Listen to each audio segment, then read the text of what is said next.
महात्मा को दया आई, पैसे दे करके बहेलिया को उन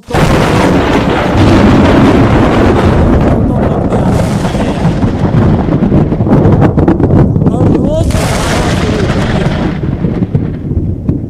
बधिक दाने डालेगा, बताएगा, निश्चय मैं नहीं फंसूंगा। धीरे धीरे करते करते कुछ दिनों में सारे तोते इसको अच्छी तरह से याद कर लिए। बधिक आएगा, जाल बिछाएगा, दाने डालेगा, उसको फंसाएगा, निश्चय मैं नहीं फंसूंगा। जब महात्मा ने देखा कि सारे तोते अच्छी तरह से याद कर लिए हैं, अब भूलते बिल्कुल नहीं हैं, तो उन तोतों को ले जाकर जंगल में छोड़ दिए। तोते उड़कर अलग अलग पेड़ों के डाल पर बैठ गए और यही राग आलाप में लगे। उनके राग आलापते रहने से जंगल में जितने तोते थे सबने सीख लिया। बधिक आएगा, जाल बिछाएगा, दाने डालेगा, मुझको फंसाएगा, निश्चय मैं नहीं फंसूंगा। जंगल में चारों ओर से यही आवाज गूंजने लगी। एक दिन बहेलिया आया, जाल बिछाने सोचा तो जंगल में चारों ओर और आ रही थी आवाज। इस आवाज को सुनकर बहेलिया तो डर गया। अरे जंगल के तोते इतने होशियार हो गए, इतने समझदार है, मुझको आते देख करके कह रहे हैं कि बधिक आएगा, जाल बिछाएगा, दाने डालेगा, मुझको फंसाएगा, निश्चय मैं नहीं फंसूंगा। अब आज तो मेरी दाल गलेगी नहीं, आज तो मुझे खाली हाथ लौटना पड़ेगा। इतने होशियार तोतों को फंसाना असंभव। बिना जाल बिछाए बहेलिया वापस लौट आया घर। उसके पिता ने पूछा, तुम इतनी जल्दी क्यों लौट आए और आज तो एक भी तो तुम्हारे पास नहीं है, क्या बात है? बहेलिया पिता से कहता, पिताजी बहुत गजब हो गया है। कि क्या? जंगल के तोते बड़े होशियार हो गए, बहुत समझदार। ये कैसे? उसने कहा, जंगल में तो चारों ओर से आवाज आ रही है, बधिक आएगा, जाल बिछाएगा, दाने डालेगा, मुझको फंसाएगा, निश्चय मैं नहीं फंसूंगा। भला बताइए आप, इतने होशियार तोतों को फंसाना संभव कहाँ है? उसके पिता ने कहा, तूने जाल बिछाया या नहीं बिछाया? कहा, जाल तो नहीं बिछाया। कि जा वापस जंगल और जाल बिछा के दाने डाल, देख जरा क्या होता है। वापस गया जंगल, जाल बिछाया, बिछा करके दाने डाल दिया और एक पेड़ के आड़ में छाया पर बैठ गया। तोतों ने देखा जाल तो फैला हुआ है, दाने बिखरे हुए हैं। उड़ उड़ करके तोते जाल पर बैठने लगे और दाना चुगने लगे। बहेलिया ने डोरी खींची, सारे तोते फंस गए और फंसने के बाद अलाप रहे हैं, बधिक आएगा, जाल बिछाएगा, दाने डालेगा, मुझको फंसाएगा, निश्चय मैं नहीं फंसूंगा। फंसे हुए हैं सब। बहेलिया उन तोतों को बाजार में भी ले गया बेचने और वहां भी यही अलाप रहे हैं। तो तोते रट तो लिए, लेकिन जो हम रट लिए हैं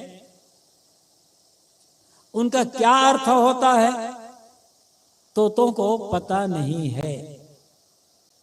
पता नहीं ऐसी घटना घटी भी या नहीं घटी, ये केवल कहानी है समझाने के लिए, ये तो मैं नहीं कह सकता। लेकिन वो जो तोते हैं ना, हम और आप हैं बस। इतना जानते हैं हद। लेकिन जाल जहां देखे दाना बस उड़ करके जाएंगे, जाल में फंसेंगे। समझते तो हैं, देखते हैं जाल है, लेकिन जब लोभ आता है तब जाल को जाल समझ नहीं पाते हैं। जाल में सुख दिखाई पड़ता है, जाल में आनंद दिखाई पड़ता है। तो ये नाम जपने से क्या होगा? मैंने कहा कि नाम तो जप रहे बराबर, लोभ छूटा है या नहीं छूटा? दुर्व्यसनों का सेवन करना छूटा या नहीं छूटा? झूठ बोलना, गाली शब्द का प्रयोग करना, छल कपट करना, बैर विरोध करना, ये सब छूटे या नहीं छूटे? नहीं छूटे तो हरि का नाम कहाँ जप रहे हो? फिर कौन सा हरि नाम जप रहे हो? कोई भी नाम जप कहाँ कर रहे हो? जब एक गलत आदत छूट जाए, एकाएक नहीं छोड़ पाते हैं, तो ईमानदारी तो होनी चाहिए छोड़ने के लिए। एक एक आदत तो त्याग करते जाएं, कुछ तो सुधार दिखाई पड़ना चाहिए, तब माना जाएगा कि हाँ अब हरि नाम जब सार्थक हो रहा है। भले जबान से नहीं कहा जा रहा है, जीवन के आचरण से, कर्म से कहा जा रहा है। जबान भले न जपे, कर्म और आचरण जपना चाहिए। ये कबीर साहब की पंक्तियों का जब हम अभिधा अर्थ कर लेंगे ऊपर ऊपर से, तो धोखा खाना पड़ेगा। कबीर साहब ऊपर छल्ली बात नहीं कहते, बिल्कुल गंभीरता से कबीर साहब वाणी का अर्थ करना पड़ेगा। और इसी पंक्ति में कहा साहब ने, वहां से क्या तू लाया बंदे, यहां से क्या ले जाएगा? जरा सोचे भला, कुछ लेकर तो आए नहीं है, खाली हाथ नंगे बदन पैदा हुए, खाली हाथ यहां से चले जाएंगे। यही चीजें मिली, यही छूट जाएगी। इतनी सरल बात है कि हर आदमी, अनपढ़ से अनपढ़ आदमी अच्छी तरह से इस बात को जानता है और समझता है। किसी से पूछो, बाबा क्या लेकर के आओ? अरे भैया क्या लेकर आए? खाली हाथ तो पैदा हुए हैं। क्या लेकर जाओ? कि बच्चा कौन लेकर के गया है? यहां से कोई लेकर तो गया नहीं, सब यही छोड़ देते हैं। इतना जानते हैं, किंतु भाई भाई मुकदमा लड़ रहे हैं। पिता पुत्र में लड़ाई है, पैसे को लेकर, जमीन को लेकर, जायदाद, यहाँ तक पति पत्नी में लड़ाई है, गुरु शिष्य में लड़ाई है, पड़ोसी पड़ोसी में लड़ाई है। कहाँ फंसे है? हरि का नाम जप रह पा रहे हो? हरि नाम को समझा ही कहाँ है? जानते हैं कि अंतिम समय में पैसा काम नहीं आएगा, लेकिन पैसा के लिए झूठ बोलना, घूट लेना, मिलावटबाजी करना, काला बाजारी करना, गलत धंधा करना, गलत मुनाफा कमाना छोड़ नहीं पा रहे हैं। पुकार रहे हैं भगवान भगवान। कौन सा हरि नाम जप रहे हैं? कहाँ हरि नाम जप रहे? पैसे का नाम जप रहे हो या हरि का नाम जप रहे हो? जबान में पैसे का नाम, जबान में हरि का नाम, जबान में राम का, ओम का नाम है, जबान में सत नाम है, और भीतर में पैसा पैसा पैसा। चूंकि और लोग लेकर गया नहीं गया, आप हम तो लेकर जरूर जाएंगे। अनाड़ी थे वो लोग जो छोड़ छोड़ कर चले गए, हम इतने अनाड़ी नहीं हैं, हम तो बिल्कुल लेकर के ही जाएंगे ना। अच्छी हरि भक्ति चल रही है जीवन में, समझना होगा। अहंकार इतना ज्यादा है, हद ज्यादा अहंकार। अहंकार और हरि नाम जब साथ साथ चलेगा क्या? जब अहंकार मिट जाए, पूरी तरह विनम्रता आ जाए, तब समझ लेना कि हरि नाम का जप चल रहा है। सारी चाहना, सारी कामना मिट जाए, बिल्कुल निर्लोभ मन हो जाए, समझना हरि नाम जप जीवन में सार्थक हो गया। बीच में बात आई थी कि आज हनुमान जयंती है, कहानी सब जानते हो, एक बार फिर दोहराकर अपनी बात समाप्त करता हूं। राम रावण का युद्ध समाप्त हुआ, वापस अयोध्या आए, राम का राज तिलक हुआ और राज तिलक की खुशी में राम ने सबको कुछ न कुछ पुरस्कार दिया। फिर जिन लोगों ने लंका युद्ध में उनकी विशेष सहायता की थी, उन सबको सोचा कि कोई एक मानद उपाधि, मानद पद इन्हें दे दिया जाए, जैसे आज भी दिया जाता है मानद उपाधि या कुछ और, तो दे दिया जाए। सब कोई ना कोई पद दिया गया अयोध्या में और बाहर।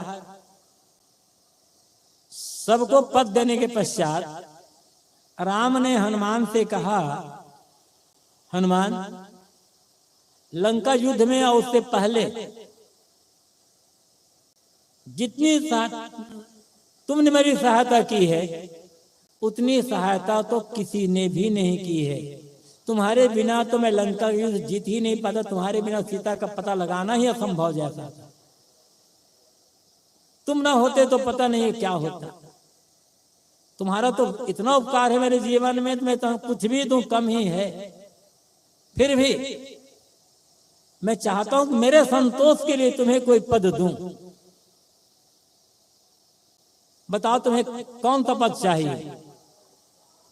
हनुमान ने कहा, स्वामी मैंने पद पाने के लिए कोई काम नहीं किया, मैं तो सेवा के लिए काम किया, मैं अपने कर्तव्य किया, मुझे कोई पद नहीं चाहिए।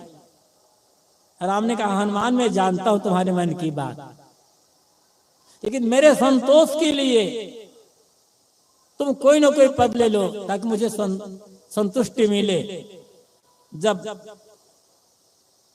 राम ने जोर दिया बार बार, तब हनुमान ने कहा, ठीक है, आप कहते हैं अब संतोष के लिए पद चाहिए, तो मैं एक पद नहीं लूंगा, 2 पद लूंगा एक साथ। लोगों में कानाफूसी होने लगी। देखो अभी हनुमान तो कहते थे मुझे पद नहीं चाहिए, अब लोभ आ गया ना।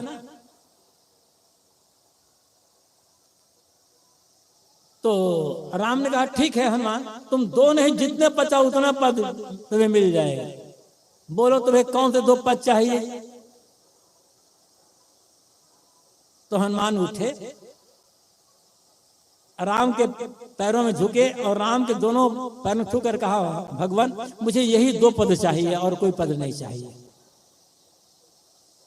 ये वाल्मीकि रामायण में कहानी नहीं है, लेकिन जैसा भी हो, ये कहानी संकेत क्या है। इतनी सेवा भक्ति हनुमान की और इतनी निर्लोभता, कोई लोभ नहीं, कोई चाहना नहीं, यह है नाम जपना। और यही हनुमान जयंती मनाने का अर्थ होता है। लेकिन हम हनुमान पूजा क्यों करते हैं। हनुमान जी को 1.25 किलो लड्डू चढ़ा देंगे तो हम हनुमान जी हमारे व्यापार में 1.25 लाख का मुनाफा कर देंगे। गई हनुमान भक्ति। लोभ रखकर हम हनुमान की पूजा कर रहे हो। हनुमान जी जीवन भर रहे निर्लोभ। तो लोभी आदमी हनुमान को क्या समझेगा। लोभी आदमी हनुमान की भक्ति को क्या समझेगा। जरा सोचें। वाल्मीकि रामायण में प्रसंग आता है, हनुमान लंका गए हैं सीता का पता लगाने के लिए। हनुमान सोचते हैं कि किसी स्त्री को स्त्रियों के बीच ही खोजा जा सकता है। स्त्री कहाँ रहेगी, किसी स्त्री के बीच ही तो रहेगी। एक दिन रात के समय जब सब सो गए, तब हनुमान वेश बदलकर रावण के रनिवास में जाते हैं। रावण की रानियां एक से एक सुंदरी अपने अपने कमरों में सोई हुई है।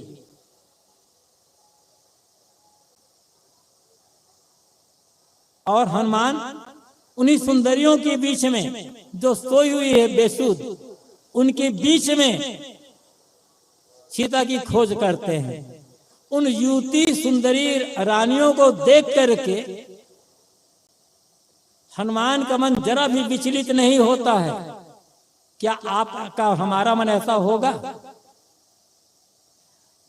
अरे सुंदरी युवतियों के बीच में जाकर के अपने मन को संभाल कर रख पाएंगे? यदि संभाल कर रख पाएंगे, समझना हनुमान जयंती जीवन में सार्थक होगी, हनुमान की भक्ति जीवन में सार्थक होगी।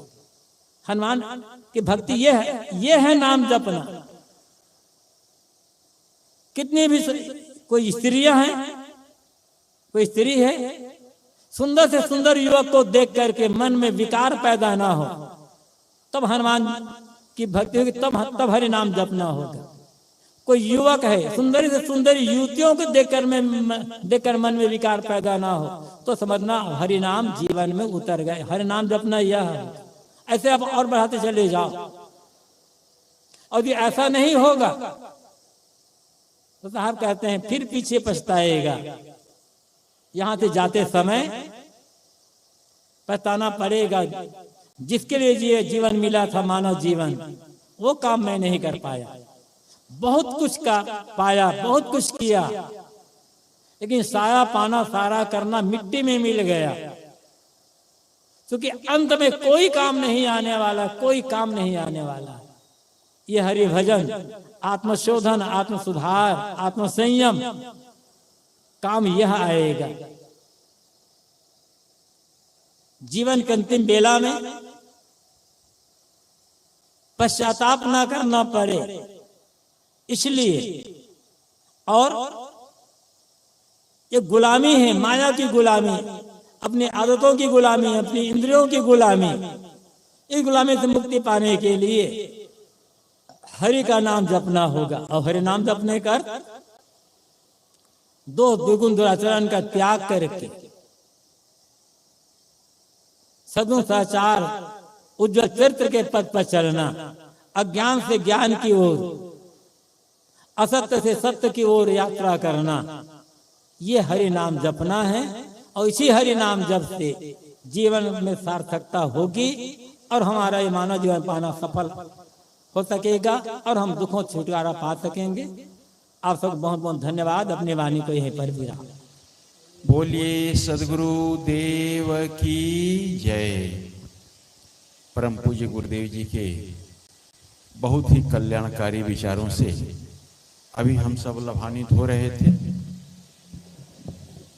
त्रिदिवसीय सत्संग कार्यक्रम का आज प्रथम दिन का ये दूसरा सत्र समापन की ओर है।